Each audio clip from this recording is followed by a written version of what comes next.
সাবধানে। ফিজিক্সিতে খাবারের ভিডিও হয় না, না ফিজিক্সিতে শুধু ফিজিক্স পড়ানোর ভিডিও হয়, বাট আজকে ফিজিক্সিতে একটা খাবারের ভিডিও হবে। কি খাবার ভিডিও? সেটা হচ্ছে এই প্যাকেটটার থাকা কিছু খাবার। অ্যাকচুয়ালি আজকে আমার ভাই বাজারে গেছিলো, বাজারে থেকে না ও বাজার করার পর আমাদের দুজনের জন্য নিয়ে আসছে। তো এই খাবারগুলো অনেকের অনেক কথা থাকতে পারে যে পুরানা তেলে ভাজা, শরীর খারাপ হবে, ওগুলো আলাদা জিনিস। আমি ওইটা নিয়ে এখানে কথা বলতেছি না, জাস্ট মুখরোচক খাবার হিসাবে আমরা খাচ্ছিলাম। খাওয়ার সময় একটা দুর্ঘটনা ঘটেছে, আমার দাঁতের এখানে কেটে গেছে, রক্ত বেরোচ্ছে, ব্লাডিং হয়েছে।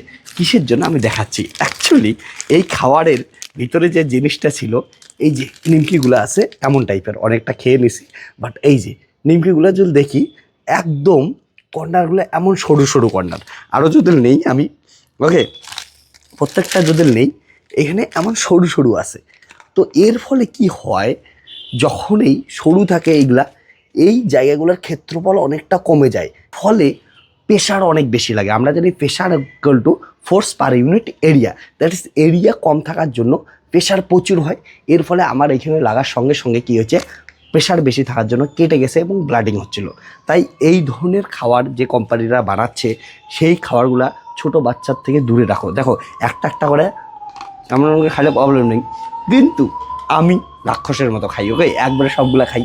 আর খেতে যাওয়ার পর যেটা হচ্ছে, সেটা এই তীক্ষ্ণ মাথাটা আমার এখানে কেটে দিছে, ব্লাডিং হচ্ছিল। ছোটো বাচ্চাদের হাত থেকে এই খাবারটা কিন্তু সাবধানে রাখতে লাগবে। আমি এত বড় হওয়ার পরেও একটু সেফটি না নিয়ে খাওয়ার জন্য এতটা প্রবলেম হয়েছে। তো যদি তোমাদের প্রবলেম হইতে না চাও বা ছোটো বাচ্চাদের প্রবলেমের হাত থেকে রক্ষা করতে চাও, এই ধরনের প্লিজ খাবারগুলো দিও না। এইখানে আবার বলতেছি, ফিজিক্সের সবথেকে জিনিস এমন, যদি মোটা হয়তো কোনো প্রবলেম হতো না, কারণটা ক্ষেত্রফল অনেক বেশি থাকতো, প্রেশার অনেক কম হতো, ইজিলি ভালোভাবে খেতে পারতাম।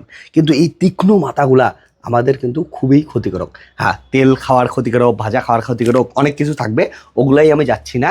ওকে, মুখরোচক খাবার হিসাবে জাস্ট এমনি খাচ্ছিলাম, বাট এইটার জন্য আমার ব্লাডিং হচ্ছে। তার জন্য তোমাদের সবাইকে বলবো এই ধরনের খাবার থেকে দূরে থাকো, ওকে, বা খাইলেও অনেক সাবধানে খাওয়া দাওয়া করো।